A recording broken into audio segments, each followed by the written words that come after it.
तो अमेरिका और ईरान के बीच अब टेंशन पूरे चरम पर है। नमस्कार, मैं हूं नीलू और आज है 11 मई और देखिए आज से लेकर कल देर रात तक कुछ बड़ी खबरें सामने आई है और इससे लगता है कि अब सीज फायर एक तरह से कह लीजिए कि खात्मा होने के कगार पर है और यहां से लड़ाई तेज होने वाली है, क्योंकि अब अपनी अपनी बातें हम आपको पहले बताएं कि पहले तो शर्त जो थी ट्रंप की तरफ से, अमेरिका की तरफ से 14 प्रस्ताव जो ईरान के पास भेजे गए थे उस पर अब ईरान ने जवाब दे दिया है और उसके बाद अमेरिकी राष्ट्रपति डोनाल्ड ट्रंप का भी बयान सामने आ गया है और साथ ही साथ उन्होंने नेतन्याहू से भी बातचीत की है।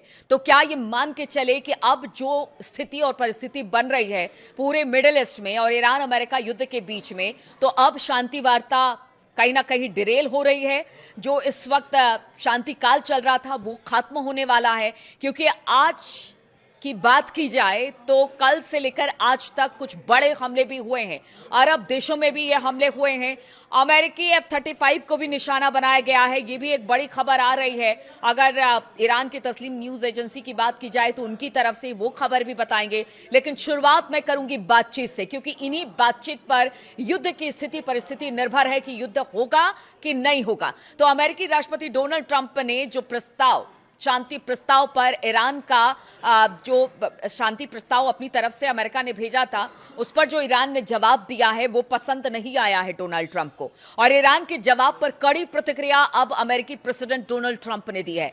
उन्होंने तेहरान की मांगे पूरी तरह से अस्वीकार कर दिया है, यानी कि मानने से इनकार कर दिया है। ट्रंप के इस जवाब के बाद सवाल उठा कि ईरान ने ऐसी क्या मांगे कर दी जिससे ट्रंप भड़क उठे। उन्होंने तुरंत नेतन्याहू को फोन लगाया, बातचीत की है। तो क्या अब कोई बड़े युद्ध की तैयारी या बड़े हमले की तैयारी ईरान पर होने वाली है? वो एक बार फिर से ईरान को धमकी देने पर उतर आए हैं। ईरान की मीडिया ने बताया कि मीडिएटर पाकिस्तान के जरिए अमेरिका को दिए गए ईरान के जवाब में युद्ध से हुए नुकसान के लिए मुआवजा और हॉर्मुज स्ट्रेट पर तेहरान की सॉवरेनिटी को मान्यता देने की मांग की गई है। ट्रंप ने ईरान के जवाब को पूरी तरह से नामंजूर कर दिया, खारिज कर दिया, और इसीलिए कहा यह जा रहा है कि स्थिति अब विकट हो गई है। अब आपको बताते हैं कि ईरान ने क्या कहा है, ईरान का जवाब क्या है। तो देखिए, ईरान ने जो जवाब दिया है उसमें अमेरिका के शांति प्रस्ताव के जवाब में ईरान ने तुरंत युद्ध रोकने की मांग करते हुए इस बात की गारंटी मांगी है कि उन पर कोई नया हमला नहीं किया जाएगा। ईरान ने युद्ध से हुए नुकसान के लिए मुआवजे की मांग की है। साथ ही साथ हॉर्मुज स्ट्रेट पर तेहरान की संप्रभुता को मान्यता देने की मांग भी ईरान की तरफ से रखी गई है। ईरान ने अमेरिका के office of foreign assets control यानी कि OFAC से 30 दिनों की अवधि के लिए ईरानी तेल की बिक्री पर लगे जितने भी रोक थे उसको हटाने की डिमांड की है। ईरान ने डोनाल्ड ट्रंप प्रशासन से अपने बंदरगाहों और हॉर्मुज स्ट्रेट से नौसैनिक का जो नाकेबंदी इस वक्त अमेरिका ने कर रखी है उसको तुरंत खत्म करने की मांग की है।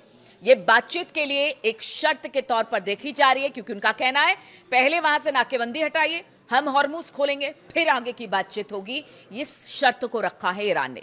ईरान की मांग में कथित तौर पर लड़ाई रुकने के बाद आगे के विवरण और समझौते पर बातचीत होगी, यानी पहले इस बात पर सहमति हो जाए उसके बाद फिर आगे की बातचीत होगी, जो 30 दिनों की अवधि दी गई है ट्रंप की तरफ से। क्योंकि ट्रंप ने कहा था कि ठीक है, हम 30 दिनों की मोहलत आपको देखते हैं, आप सोचिए, विचारिए, उसके बाद जवाब दीजिए। लेकिन ईरान ने भी कह दिया कि ठीक है, हमने अपना जवाब दिया है, आप नाकेबंदी हटाइए, हम हॉर्मुज खोलेंगे, उसके बाद 30 दिनों के लिए बाद 30 दिनों के भीतर भीतर हम बातचीत कर लेंगे, चाहे वो परमाणु समझौते हो या बाकी जो बातें अमेरिका कह रहा है उस पर। ईरानी पक्ष की ओर से यह भी कहा गया कि तेहरान और वॉशिंगटन के बीच बातचीत फिलहाल पाकिस्तानी मध्यस्थ के जरिए लिखित रूप में जारी रहेगी, यानी मतलब आमने सामने बैठकर बातचीत नहीं होगी। मतलब एक मध्यस्थता के लिए एक मुल्क होगा और वो होगा पाकिस्तान, और जो भी बात होगी वो एक दूसरे को लिखकर या किसी मध्यस्थ के जरिए, जैसे चिट्ठी पहले भेजी थी ट्रंप ने ईरान को और ईरान ने ट्रंप को भेजी थी, उसी तरह से लिखित रूप से ही ये बातचीत चलती रहेगी आगे भी। आमने सामने किसी तरह का कोई टॉक नहीं होगा। ईरान ने 20 साल तक यूरेनियम संवर्धन रोकने को लंबा समय कहा और अपनी परमाणु सुविधाओं को नष्ट करने में किसी भी कदम को खारिज कर दिया। उन्होंने कहा कि नहीं, हम 20 सालों तक तो अपने कार्यक्रम, जो परमाणु संवर्धन का कार्यक्रम है यानी यूरेनियम इनरिचमेंट का कार्यक्रम है, वो 20 साल बहुत लंबा साल होता है, हम नहीं बंद करेंगे, और इसको मानने से साफ इनकार कर दिया। अब ट्रंप ने ईरान के जवाब पर क्या कहा है वो भी आपको बताते हैं। तो ईरान ने रविवार को पाकिस्तानी मध्यस्थों के जरिए अमेरिका के शांति प्रस्ताव पर अपना जवाब भेजा। उसके बाद डोनाल्ड ट्रंप तिलमिला गए और उन्होंने सिरे से इसको खारिज कर दिया। डोनाल्ड ट्रंप ने कहा कि मैंने अभी अभी ईरान के जितने जवाब थे उसको पढ़ा है और प्रतिनिधियों का जवाब पढ़ने के बाद मुझे ये कहीं से रास नहीं आ रहा है, यानी मैं इसको मानने को तैयार नहीं हूं। मुझे ये पूरी तरह से अस्वीकार्य है, नामंजूर है, मैं इसको नहीं मानता। इससे ईरान और अमेरिका के जितने भी गतिरोध थे, यानी कि जो एक डेडलॉक बना हुआ था, वो सुलझाने की कोशिशों को एक बड़ा झटका माना जा रहा है और कहा यह जा रहा है कि अब इसके बाद शायद बड़ा हमला हो। और इसीलिए मैं बार बार कह रही हूं कि यहां से अब लगता है कि बातचीत विफल होती दिखाई दे रही है। और बातचीत नहीं होने की सूरत में क्या होगा, क्योंकि जो ट्रंप है वो नेतन्याहू से बात अगर कर रहे हैं, सीएनएन ने इस बात तक को बताया है, उनकी रिपोर्ट में देखा जा सकता है, आप भी देख सकते हैं। सीएनएन ने कहा है कि उन्होंने तुरंत नेतन्याहू को फोन लगाया, इसलिए कहा जा रहा है। और देखिए, नेतन्याहू तो तैयार ही रहते हैं इस बात के लिए कि युद्ध खत्म ना हो, जो उनकी मंशा है वो यहां से समाप्त ना हो, क्योंकि युद्ध चाहते हैं, वो चाहते हैं ग्रेटर इजराइल बनाना, वो चाहते हैं ईरान को खत्म करना। और ये तभी पॉसिबल हो पाएगा, तभी ये सही हो पाएगा जब लगातार ईरान पर हमले होते रहेंगे। इसीलिए अब ये कहा जा रहा है कि यहां से हमले होंगे। अब देखिए, बीते दिनों की बात अगर बात की जाए, यानी कि कल की शाम से लेकर देर रात तक अरब के कई मुल्कों में हमला हुआ, यूएई पर हमला हुआ, कतर पर एक शिप पर हमला हुआ है। और इसी बीच एक खबर और आ रही है, पहले वो बताते हैं, उसके बाद बाकी हम लोग की बात करेंगे। और अब अरब मुल्क से लेकर क्या कह रहे हैं, क्योंकि देखिए कतर भी मध्यस्थता करा और कतर के जो बड़े नेता हैं वो ये कह रहे हैं कि देखिए अब यहां से अब युद्ध को खत्म करना पड़ेगा, क्योंकि मुश्किलें यहां से बढ़ने वाली है। लेकिन इसी बीच तस्नीम न्यूज एजेंसी ने लिखा है कि यूएस का F-35 जो विमान है, लड़ाकू विमान है, उसको ईरान ने मार गिराया है। और कहा यह जा रहा है कि एक जो अभी एक नया हॉर्मुज का आपने देखा होगा, एक नया नक्शा IRGC ने एक नक्शा जारी किया है, जिसमें वो बताया गया है कि जो गल्फ ऑफ ओमान का कुछ हिस्सा भी इस नक्शे में शामिल है, यानी स्ट्रेट ऑफ हॉर्मुज में है। वहीं बताया गया है कि F-35 विमान, यहां पर कई अखबारों ने इस बात का जिक्र किया है और उसमें लिखा है कि ईरान ने इसे मार गिराया। हालांकि दोनों मुल्कों की तरफ से, यानी अमेरिका और ईरान की तरफ से, किसी तरह की कोई पुष्टि F-35 को लेकर नहीं हुई है।